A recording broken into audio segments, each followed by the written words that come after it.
boss, ito na yung pinakamaangas na gagawin natin na unboxing dito sa YouTube channel natin mga boss.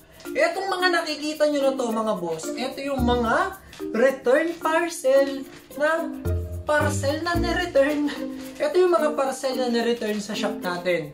As of magmula bare months hanggang January, ito yung mga naipon natin. 1, 2, 3, 4, 5, 6, 7 na returning products na ewan ko yung iba rito tinanggihan, hindi nila gusto, nagkamali ng order, at yung iba pare may nangyaring kakaiba. So, umpisaan na natin to. Ito yung pinakamaangas na unboxing natin. Kaya tara na, let's go!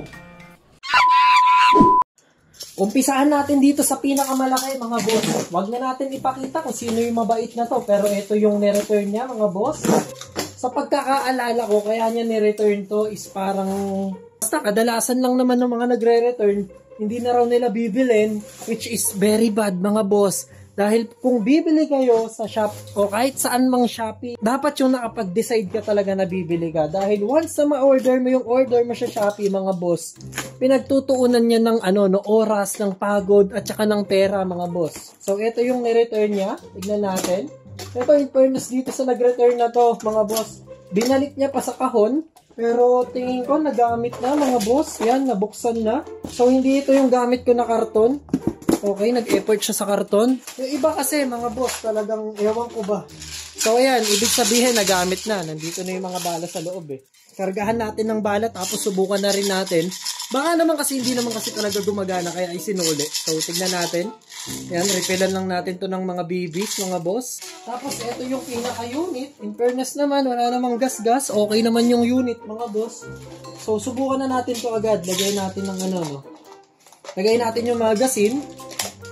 Okay. Kaya pala yung mga sniper mga boss, ang daming nagtatanong. So pagkakataon ko na to sabihin sa inyo, yung magazine idiin nyo ng ng marahan na marahan. Pag hindi na naaalis, pwede nyo nang gamitin yan. So lagay natin tong dulo. Okay. Kompleto naman yung accessories. Nandito naman lahat, pati yung laser. Okay. Nasaan yung Yan. Yung scope ng mga pellet gun natin dito na sniper mga boss. Yan. Semi-props yan mga boss ha. Pero nasisilip naman yan. Kung nakikita nyo, may may magnifying yan dito. Nagmamagnify naman kahit papano. Pero hindi talaga siya totally na legit na scope. Yung legit na scope mga boss, mahal yun. May naman yan, ayun nagmamagnify yan. Kung nakikita nyo may salamin yan. So lagay natin yung dulo mga boss. So ayan. Okay. Yan, kompleto na to mga boss. Ilagay ko na lahat. Ayan. Nilagay ko na lahat mga boss. Yan, mahaba talaga tong natin, no? Yung 689 natin mga boss na sniper. Yan. Okay na yan. So, ikasa natin mga boss. Tignan natin. Okay. 3, 2, 1. Let's go. Ayun mga boss O, isa pa. 3, 2, 1. Ayun, bumaon mga boss. Nakita nyo? Ayun Ayun, tumama mga boss. Working naman mga boss.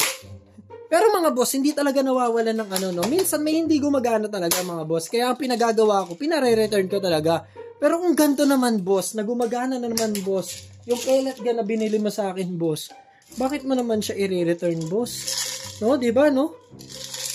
Pasalamat na lang si bossing dahil hindi naman na ako nag-appeal. Basta bumalik sa akin yung item, okay na sa akin yon. Tsaka minimal lang din naman yung mga nangyayari na ganito na may nagre-return. Pero wag nyo nang gawin mga boss. Unang-una, kawawa yung rider. Kawawa ako na ako yung nagpe-prepare. Tsaka yung pinambibili natin dito. Pero ito, maliwanag na maliwanag mga boss. Gumagana tong 689 na to na binili sa atin, no? Okay, eto, ang ganda ng pagkakabalot mga boss. Nakita nyo naman mga boss. Binili ng nakabalot ng maayos, nakabubble wrap pa yan. May karton mga boss. At binalik sa atin ng ganito. Ginawang mami, mga boss. Ginawang mami. Binalot lang sa ano ba to? Parang semi-papel na plastic. Okay, sige, subukan din natin to mga boss ha. So, kung paano nyo binili sana, boss? Sa nag-return lang neto, boss ha. Sa nag-return neto, kung paano mo sana binili at kung gusto mong i-return, ganun mo rin sana binalot, boss. Hindi ko na kayo papangalanan dahil dami rin namang nagmamahal at madami din namang bumibili talaga. Tingin ko parang binuksan, boss. Ayan, walang Walang tornilyo, boss. Ayan o, walang tornilyo. Napapansin niyo ba? Walang tornilyo. Pinakailaman pa, mga boss. Ni-return na nga lang, pinakailaman pa. Nakakaiyak talaga. Tsaka yung pagkakabalot na yon, hindi nyo kinarton tapos di nakabubble wrap. Talaga, pag pinadala nyo yun sa courier, yung mga pagdadaanan nito, balibag-balibag doon, balibag dyan. Pero okay lang. Naiintindihan ko kayo. Ayan o, eto boss, nakita nyo yan, may tornilyo, di ba? Eto wala nang tornilyo, bossing. Wala ring tornilyo, bossing. Yan, nakikita nyo naman, di ba? Eto may tornilyo pa. Eto wala ring tornilyo, kaya maluwag, mga boss. Kay bossing na bumili na ito, boss. Huwag niyong pag-eksperimentuhan, tapos pag hindi gumana, ibabalik nyo sa akin. Eto yung boss ko na nag-return nito, boss. Uy, ang ganda nung ano, boss ha. Ang ganda ng paper bag, mga boss ha. In fairness, mga boss ha. So, nag-return siya ng Q1. Q1, okay? Kakaiba to, Q1 ang in-return. Ang Q1 natin, pinaka-solid sa pinaka-solid, mga boss. Tignan natin, mga boss, kung bakit. Okay? Lagyan natin ng bala, bossing. Lagyan natin ng bala. Okay, angat natin yan. Okay, testingin natin, mga boss. Mga boss, ayan, mga boss, oh. Wala nang bala. Gumagana, mga boss. Pero okay, mga boss. Ni-return mo naman sa akin, mga boss. Nakaano naman, paper bag, kaya okay lang. Ang ganda ng paper bag. Ito pa, boss. Ito pa, boss. Okay? Okay, parang magaan to, ha. Parang duda ako dito, bossing. Eto, mga boss, may nireturn si Idol. Eto, mga boss. Ayan, mga boss. Nakikita nyo, mga boss? Apakaganda, mga boss. Ito yung edition ko ng pellet gun, mga boss, na hindi makikita kasi invisible yan, mga boss. Invincible, mga boss. Hindi nyo makikita. Awit talaga, mga boss. Pero yung mga ganong klase ng parcel na nare-return sa atin, mga boss, na walang laman, nalalaban natin yan. Nalalaban natin yan, mga boss. Nalalaban natin yan. Kaya hindi ako nagwo-worry pag mga walang laman. Dahil pwede ako mag-file ng dispute pag walang laman. Pero kung may laman at ni-return mo sa akin at wala namang sira, pwede pa rin ako mag-file ng dispute niyan. Pero kung may sira talaga, talagang iriripan ko sa'yo, mga boss. So, ano to? Ito yung kinakabahan talaga ako, mga boss. Papakita ko sa inyo. Ito, boss. Ang sarap. Ang sarap i-unbox nito, mga boss. Hindi ko na dapat talaga ito bubuksan, mga boss, kasi ang sakit talaga. Ako yung nasasaktan, mga boss. Pag naiisip ko kung magkano isa nito pag binili natin, tapos kung magkano lang yung kinikita ko rito, mga boss, talagang nasasaktan ako. Tapos, papalitan nyo ng ayun, no? Pinalaman pa yung ko, no, mga boss, no? Tapos sinira pa yung karton. Tapos pinalitan pa ng no? Pinalitan ng buhangin, mga boss. Yan, no? Ito yung napakasakit niyan. Mga boss, yung bumili sa akin neto, hindi siya ang gumawa niyan, mga boss. Ayoko na lang din mag-talk. Noong mga panahon kasi neto, mga boss, ito yung nagpapapick up pa ako rito sa bahay, mga boss. Tapos, basta, doon nangyari yan. Ayoko nang palakihin, mga boss, kasi ayos naman na lahat. Naayos ko na ngayon, yung mga order sa akin, pinapapick up ko na sa kakilala ko, mga boss. Tapos pinapa-drop off ko na mismo doon sa kung sa flash.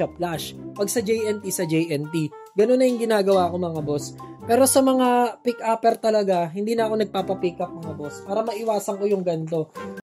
Ayoko na lang din talaga magbintang, mga boss. Pero ang ginagawa ko na lang din talagang naging safe na ngayon, mga boss. Don't worry sa mga mag-order dyan, tsaka sa mga susunod na mag-order pa. Kami na mismo ang nagdadrop niyan, mga boss. Pagkabalot, hindi ko na hinahayaan na ma-pick up dito. Ayokong magbintang, mga boss. Pero natataon lang din tayo sa mga mababait. Hindi naman sila lahat masama talaga, mga boss. Kung masama silang lahat, wala nang parcel na matinong na darating sa'yo. Pero hindi talaga may iwasan. Tulad nito nung Bearmans. Magmula nung Bearmans hanggang ngayon, sobrang dami nag-order. Thank you po, Lord. At nung November, ang problema ko nung October tsaka November yan. Siguro mga 10 ganyan, mga boss. Seryoso, mga 10 ganyan ang nangyari sa akin. Puro yung mamahalin pa yung kinukuhanan, mga boss. Ang hirap na din kasi, mga boss. Ang isa ko lang napansin talaga, ang hirap din kasing magbintang, mga boss, kung saan nawala to. Pero ang napansin ko lang din talaga, at talagang sure ako, magbula nung hindi na ako nagpapapick up, mga boss, at ako na mismo yung nagda-drop off, naiwasan ko yung mawalan tayo ng item dito, mga boss. Meron din namang mga nangyari sa akin na mismo yung buyer yung bumili, mga boss, na sila yung nagpalit ng item mga boss, tapos sinabi, walang laman, bato yung laman. Tapos nilaban ko yun mga boss. Hindi kasi alam nung iba rito na bumibili sa akin, na bawat binabalot ko, pinipicturean ko yan, lalo na kung yung mamahalin yung pinapadala natin.